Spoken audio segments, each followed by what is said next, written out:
ठीक है। ये जो चैप्टर है आपका, मैं आपको एक बार बेसिक से बताता हूँ। हमारे पास चैप्टर तो पढ़ने को काफी सारे हैं, और मैं आपकी फिजिक्स की क्लास क्यों ले रहा हूँ मालूम है? क्योंकि हमने पिछली कई सारी क्लासेस में सिर्फ और सिर्फ मैथ्स ही पढ़ी है। जी। तो हम फिजिक्स की क्लास लेंगे जिसमें आपने एक चैप्टर पढ़ा, इलेक्ट्रोस्टेट।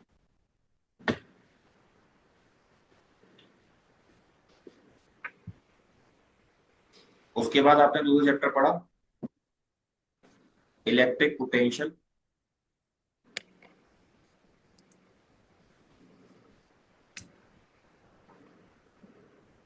And capacitance.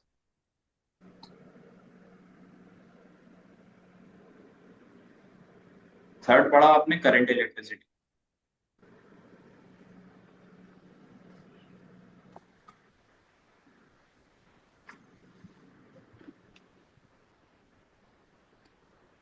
देन उसके बाद जो चैप्टर्स हम स्किप कर रहे हैं अभी फिलहाल के लिए आपके लिए, वो है magnetism.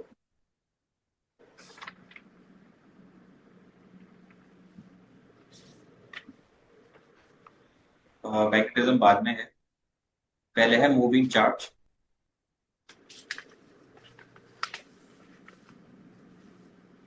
Moving charge, magnetic field.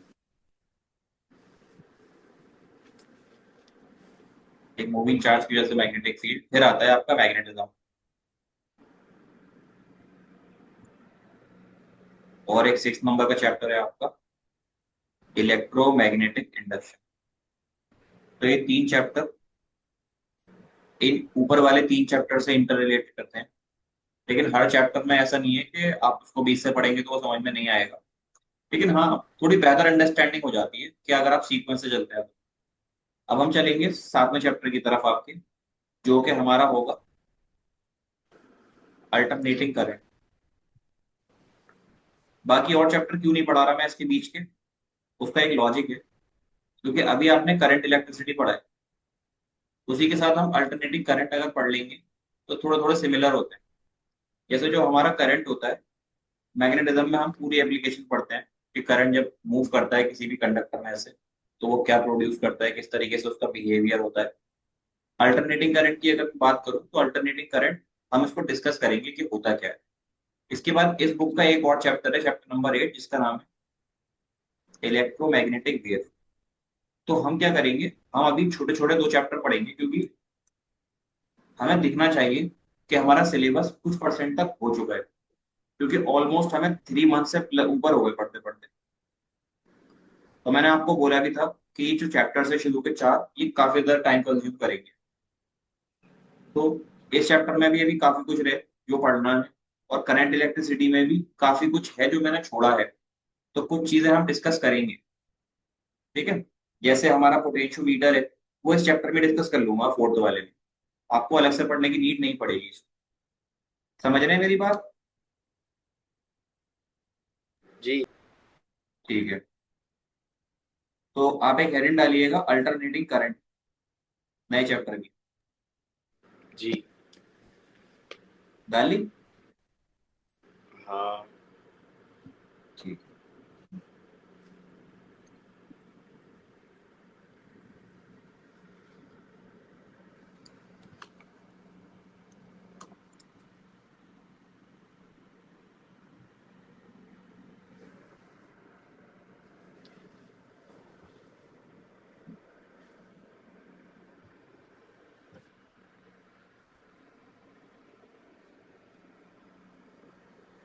मैं आपकी क्लास ले रहा हूँ, उसी के साथ मैं आपको बताऊंगा कि आपको अभी आगे और क्या करना है। देखिए, हमारा नेक्स्ट चैप्टर है, स्क्रीन थोड़ी सी बड़ी करता हूँ मैं, अगर बड़ी हो तो बताइएगा।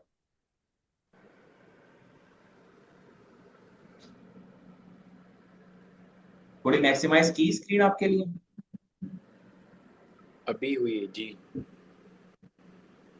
नए पेज से शुरुआत करते हैं। चैप्टर का नाम अल्ट्रानेटिंग। सर आप एक काम करिएगा, आप इसके न्यूमेरिकल्स साइड बाय साइड ही दे दीजिएगा, वो अच्छा अच्छा, बेहतर रहेगा। ठीक है ठीक। मतलब आगे जितने भी सवाल हम करें उनमें न्यूमेरिकल, देखो मैंने चैप्टर नंबर 3 में आपको सवाल करा है साथ के साथ। जी जी, तो वो बेटर था। वो बेहतर है, ठीक। कोशिश करूंगा मैं ये ले लूं। और आप कहेंगे तो मैं आपको फर्स्ट चैप्टर और सेकंड चैप्टर के कुछ सॉल्व न्यूमेरिकल भेज दूंगा एकेडमिक लेवल के। भेज दूं? हाँ, आप भेज सकते हैं जी, भेज दीजिए। ठीक है ठीक है ठीक है। देखिए, सबसे पहले हम पढ़ते हैं कि इस चैप्टर में हमारा कंटेंट क्या है जो हमें पढ़ना है। अब देखो, कंटेंट जो लिखा हुआ है ऐसा नहीं होता फिजिक्स के अंदर कि आप इस कंटेंट को ही पढ़ोगे। उस कंटेंट के इर्द गिर्द की चीजें भी पढ़नी पड़ती हैं हमें बेसिक। सबसे पहली चीज जो जी। हमारी यहाँ पर है वो डेफिनेशन और अंडरस्टैंडिंग ऑफ अल्टरनेटिव करंट ही है। थोड़ा सा 10th क्लास का आपको बेसिक आइडिया है? नो। या नहीं? एकदम नहीं। अच्छा, पहला टॉपिक हमारा क्या रहेगा? Alternating current. उसके बाद इस करंट की जो फर्दर स्टडी करते हैं तो वहां पर कि करंट जब ट्रैवल करता है तो ट्रैवलिंग के साथ हम दो तीन चीजों की बात करते हैं। उसमें आपकी स्पीड्स आती हैं, आपने केमिस्ट्री के अंदर पढ़ी होंगी। एक कंटेनर होता है, उस कंटेनर के अंदर पार्टिकल्स होते हैं। तो आपको पता है पार्टिकल जो होते हैं इसके अंदर, वो तीन तरह के पार्टिकल होते हैं on the basis of their velocities. जी। एक और तरह के होते हैं ये आपके। अब ऐसा तो नहीं है ना इसके अंदर जितने भी पार्टिकल होंगे सबकी वेलोसिटी सेम होगी। इसीलिए हम इसके पार्टिकल की वेलोसिटीज की बात करते हैं तो तीन वेलोसिटीज आती हैं हमारी। एक हमारी होती है आरएमएस वेलोसिटी, जिसको हम रूट मीन स्क्वायर बोलते हैं, थर्मोडायनेमिक के अंदर पढ़ा है आपने। हाँ। एक होती है आपकी एमपीएस, मोस्ट प्रोबेबल स्पीड। और एक तीसरी होती है एवरेज स्पीड। ठीक है, तो ये जी। पार्टिकल की बेसिस पर होता है एक ज्यादातर पार्टिकल किस तरह की मोशन शो कर रहे हैं। इसी तरह से जो आपका करंट होगा, उस करंट की हम कुछ वैल्यूज की बात करेंगे यहाँ पर। तो आप यहाँ लिखिएगा पीक। दूसरा हेडिंग होगा हमारा peak value and the RMS value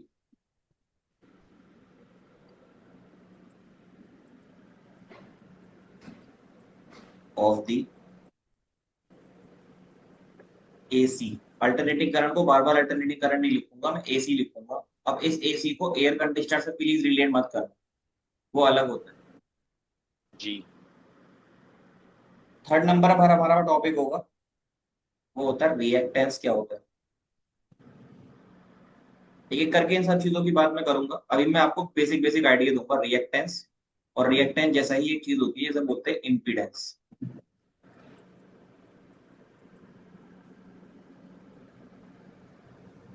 ठीक है, इम्पीडेंस क्या होता है? रिएक्टेंस और इम्पीडेंस की अगर बात की जाए तो ये दोनों ना अलग अलग चीजें होती हैं, लेकिन एक दूसरे पर डिपेंडेंट होती है। जैसे रिएक्टेंट का आपने नाम सुना, रिएक्टेंस क्या होता है या रेजिस्टेंस क्या होता है? रेजिस्टेंस का नाम तो सुना होगा आप। हाँ, रेजिस्टेंस सुना जी। जी, देखो मैंने आपको एक बात बताई थी। जब भी हम इलेक्ट्रिसिटी की बात करते हैं तो एक तो प्रॉपर्टी होती है कंडक्टर की कि वो करंट को फ्लो होने से रोकता है। दूसरी प्रॉपर्टी होती है कंडक्टर की कि वो चार्ज को होल्ड भी करता है। तीसरी प्रॉपर्टी होती है जिसे हम ऐसे करके दिखाते हैं। ठीक है, तो इस चैप्टर में आप इन तीनों चीजों के बारे में पढ़ेंगे। ये तो होता है आपका रेजिस्टेंस, ये होता है कैपेसिटेंस और ये होता है आपका इंडक्टेंस। इसको एल से दिखाते हैं। इंडक्टेंस बेसिकली किस चीज के लिए यूज किया जाता है? इंडक्टेंस यूज किया जाता है करंट प्रोडक्शन के लिए। आपने देखा जनरेटर देखा है कभी? हाँ, देखा है। जनरेटर में क्या होता है? इलेक्ट्रिसिटी कैसे बनती है? आपने कभी सोचा इस चीज को? चला के इलेक्ट्रिसिटी मतलब मैनुअल। मैनुअली किस तरह, आप अगर आपसे मैं कहूं कि आपको इलेक्ट्रिसिटी जनरेट करनी है तो आपका सबसे पहला एम क्या होगा? कैसे इलेक्ट्रिसिटी जनरेट करेंगे आप?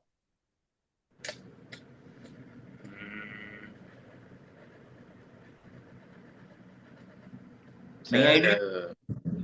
वर्क करना पड़ेगा। वो भी करना पड़ेगा, ठीक है, लेकिन बेसिक एम क्या होगा? बेसिकली।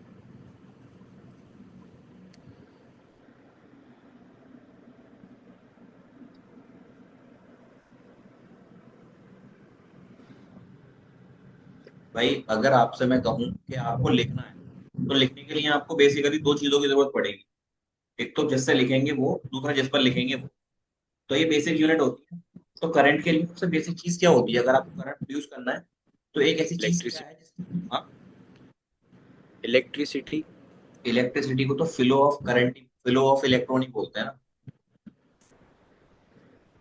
तो आपको अगर करंट प्रोड्यूस करना है तो आपको इलेक्ट्रॉन को फ्लो कराना पड़ेगा। और अगर आप जी। इलेक्ट्रॉन फ्लो करा पा रहे हैं, किसी भी तरीके से आप अगर इलेक्ट्रॉन को फ्लो करा पा रहे हैं, इसका मतलब करंट प्रोड्यूस कर सकते हैं आप, हाँ। है ना। तो हमारा जो मेन जी। एम होगा वो इलेक्ट्रॉन को फ्लो कराना होगा। आप पढ़ कर रहे हो चैप्टर नंबर 2 के अंदर कि इलेक्ट्रॉन कब फ्लो करता है, जी। कब करता है। अ, जब करंट पास करता है। ये तो वही बात हो गई। इलेक्ट्रॉन फ्लो तब करता है जब पोटेंशियल डिफरेंस होता है कहीं, जी। है ना। लोअर से हायर जाता है इलेक्ट्रॉन, तो करंट हायर से हाँ। लोअर जाएगा। तो है नहीं सुना ये। जी जी जी। फिर तो ये सारी मैं। चीजें ना, मैं बता रहा हूँ आपको, ये सारी चीजें एक दूसरे पर कनेक्टेड होती हैं। ऐसा नहीं है कि आप एक चीज पढ़ो फिर आगे वो काम में नहीं आएगी, बिल्कुल काम में आती है। कोई गधे होते हैं जो बोलते हैं कि यार तुमने ए प्लस बी का होल स्क्वायर पढ़ा था, यूज नहीं हुआ कहीं पे लाइफ, अब बताओ तुम्हारी पढ़ाई तो बेकार जा रही है। ऐसा कुछ नहीं। ए प्लस बी के होल स्क्वायर को लगाते टाइम जो आपकी कॉन्शियसनेस जनरेट हुई है ना, वो आपके लाइफ में काम में आती है। ए प्लस बी स्क्वायर काम में आए ना आए, लोगों के आता भी है। अगर वो आगे डेरिवेशन करेंगे, भाई इतना पढ़ रहे हो आप, आगे आगे की जो इतनी स्टडी कर रहे हो, कहाँ कहाँ पर वो फॉर्मूले लगता है देखा है आपने। जी, हर जगह बेसिकली। मैथमेटिक्स में कहाँ कहाँ लगता है वो फॉर्मूला। कोई बोले, हर कोई जगह। जाहिल इंसान बोले ये वाली बात कि यार हमने कभी यूज नहीं किया, हम अरबपति हैं, हम करोड़पति हैं, या बेवकूफ आदमी हो। आप फील्ड में आओ, फील्ड में तो यूज होगा। जी। उसके बाद देखिए, इन तीनों को मिलाकर एक सर्किट बनता है हमारा, जिसमें ये रेजिस्टेंस भी होता है, कैपेसिटेंस भी होता है और इंडक्टेंस भी होता है। तो उसको बोलते हैं हम एलसीआर सर्किट। हमारा अगला टॉपिक रहेगा इसके बाद में एलसीआर सर्किट। देखो कंटेंट लिखना जरूरी क्यों है, क्योंकि आपको पता रहता है कि हम कहाँ से कहाँ चल रहे हैं और कितना रह गया है। ठीक है। जी सर। एलसीआर सर्किट के बाद में इन तीनों को ऐसे जैसे रेजिस्टेंस लगा देते हैं ना, ऐसे ही मेरे पास एक बैटरी हो। ये बैटरी है मेरे पास। इस बैटरी में मैंने एक साइड रेजिस्टेंस, एक साइड कैपेसिटेंस और एक साइड इंडक्टेंस, ये तीनों लगा दी सीरीज में। अब इसकी स्टडी करेंगे हम कि यहाँ पर होने क्या वाला है। ठीक है। उसी के साथ अगला जो हमारा टॉपिक रहेगा, फिफ्थ टॉपिक, वो रहेगा पावर रेजोनेंस। एक टर्म आती है रेजोनेंस, नाम सुना है रेजोनेंस का। जी सर। कहाँ पे सुना है। Resonance structure chemistry. केमिस्ट्री में, वेरी गुड। लेकिन ये रेजोनेंस थोड़ा सा अलग होता है उस स्ट्रक्चर से। वो रेजोनेटिंग स्ट्रक्चर आपने पढ़ा होगा, वो अराइल कंपाउंड के लिए होता है। इसके बाद हमारा अगला टॉपिक है रेजोनेंस के बाद में पावर फैक्टर, या power in a AC circuit. Power कैसे सर वो निकालेंगे। फिफ्थ वाले को पावर रेजोनेंस लिखना है या रेजोनेंस? नहीं, सिर्फ resonance, power in an alternating circuit.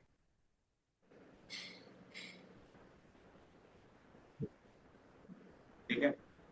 उसके बाद आपका सेवेंथ टर्म जो होगा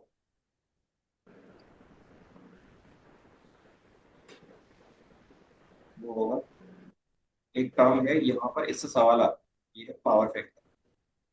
पावर फैक्टर क्या होता है, इससे हमारे न्यूमेरिकल बनते हैं पावर फैक्टर। फिर एक दो टॉपिक और हैं आपके बेसिक टॉपिक्स इस चैप्टर के, जैसे कि एक है आपका वॉटलेस करंट और एक है एसी जनरेटर और ट्रांसफार्मर। अब इसमें आप चेक करके मुझे बताइएगा कौन सा आ रहा है और कौन सा नहीं आ रहा, क्योंकि सब नहीं आएंगे।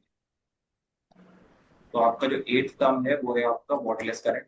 ये क्या होता है, इसकी पावर की यूनिट होती है वॉटलेस। वॉट होती है पावर की यूनिट, वॉटलेस करंट क्या होता है। And last and the most important thing of this chapter is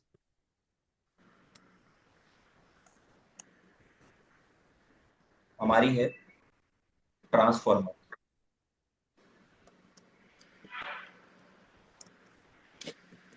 और ट्रांसफार्मर से न्यूमेरिकल आता है, और ट्रांसफार्मर लिखने को भी आता है, तो काफी बड़ा टॉपिक है आपका।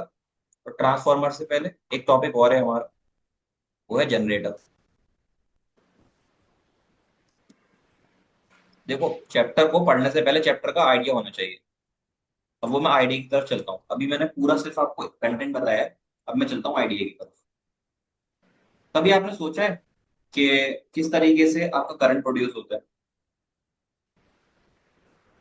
um, देखो, एक डिवाइस होता है जिसका नाम होता है मोटर। मोटर क्या करता है? मोटर। मोटर को आप इलेक्ट्रिकल एनर्जी देते हो, और मोटर किस में कन्वर्ट हो जाता है? इलेक्ट्रिकल एनर्जी किस में कन्वर्ट कर देता है? मैकेनिकल एनर्जी में। इसी तरह इसका एक रिवर्स डिवाइस होता है, जिसको हम बोलते हैं जनरेटर।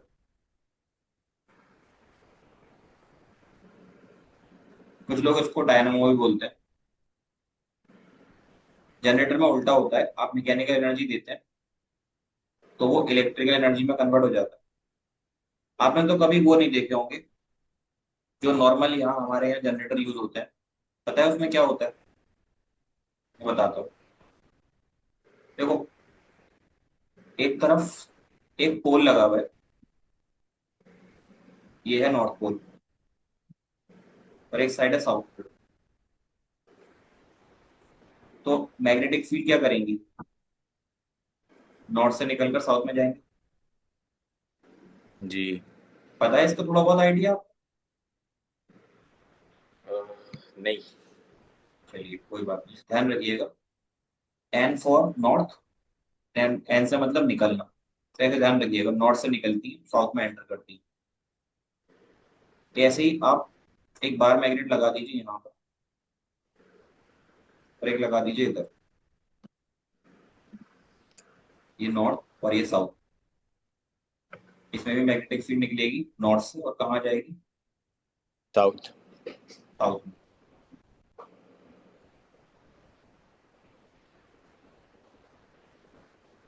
आपने क्या करना है, आपको एक कॉइल है,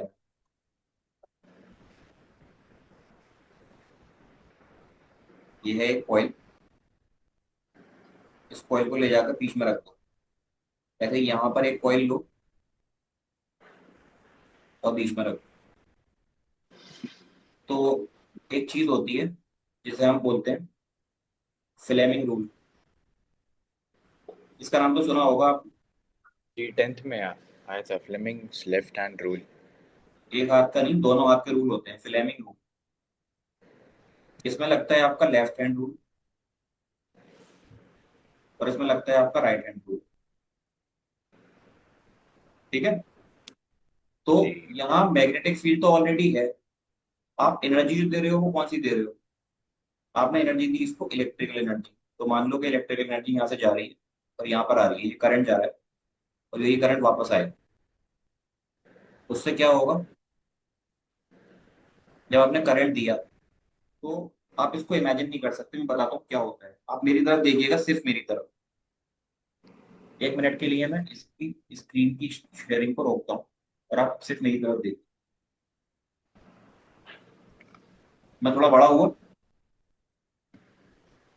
देखो, इमेजिन करो, ये मेरी वो कॉइल है, ऐसी है, ये कॉइल है, ये हिस्सा मेरा नॉर्थ पोल है, और ये हिस्सा मेरा साउथ पोल है।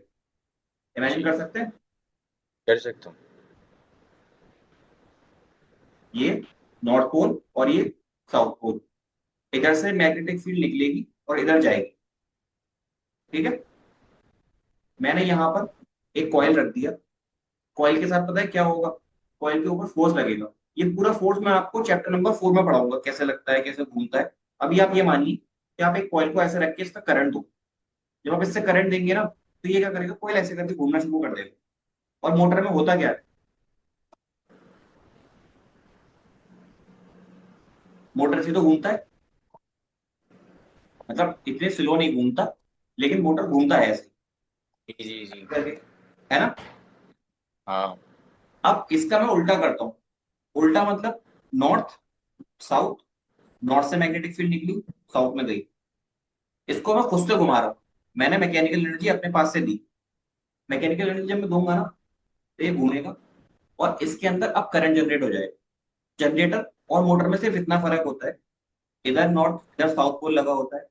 अगर आप इलेक्ट्रिकल एनर्जी दे रहे हो तो वो मैकेनिकल वर्क करेगा, यानी कि रोटेट करेगा। और अगर आप सिर्फ रोटेट कर रहे हो तो उसके अंदर करंट इंड्यूस हो जाएगा। ये बात समझ में आई? जी सर, समझ में आ रही है। ठीक है, वेरी गुड। अब मैं आपको कितना टाइम है इसमें, 4 मिनट है। मैं आपको एक वीडियो दिखाता हूँ, ठीक है? और एक सेकेंड, जिससे आपके समझ में आ जाएगा मोटर करता क्या है।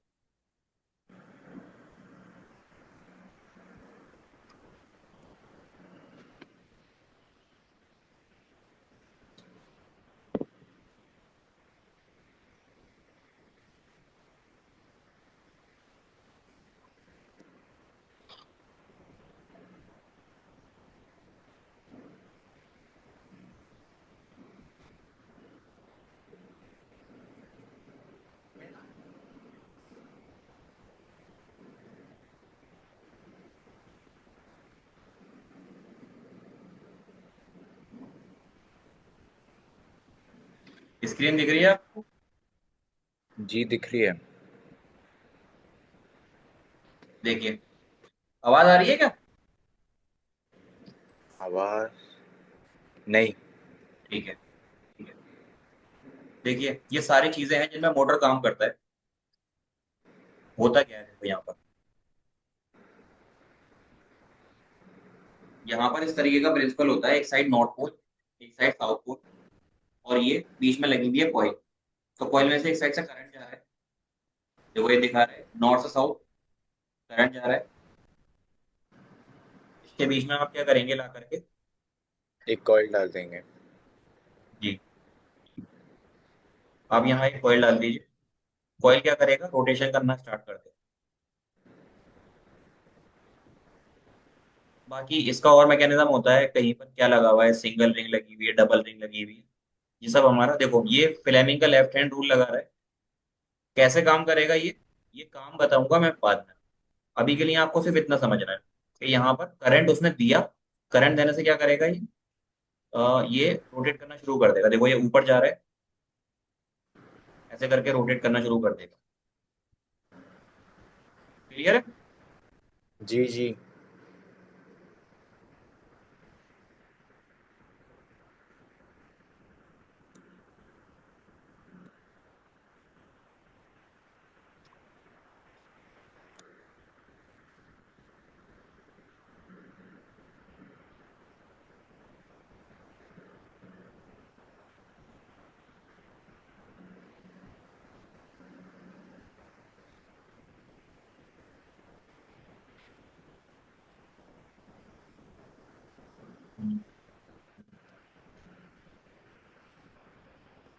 जनरेटर तो यार इसमें दिख नहीं रहा कहीं।